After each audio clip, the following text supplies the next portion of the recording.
Dalam rangka Hari Raya Idul Adha 1445 Hijriah, pemerintah Kabupaten Oku Timur menyalurkan sebanyak 52 ekor hewan kurban berupa sapi.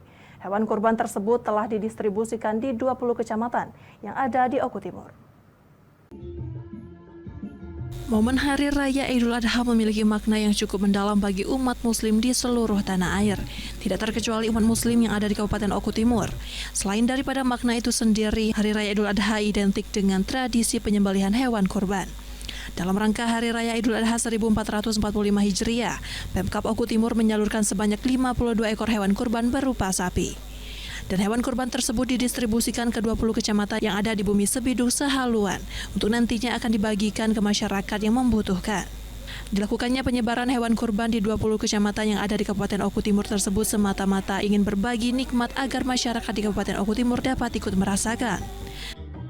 Alhamdulillah syukur dengan nikmat yang telah diberikan oleh Allah SWT, dan tentu saat ini saatnya kita berkurban dan bersolat. Mudah-mudahan kita semua dapat dimuliakan oleh Allah SWT.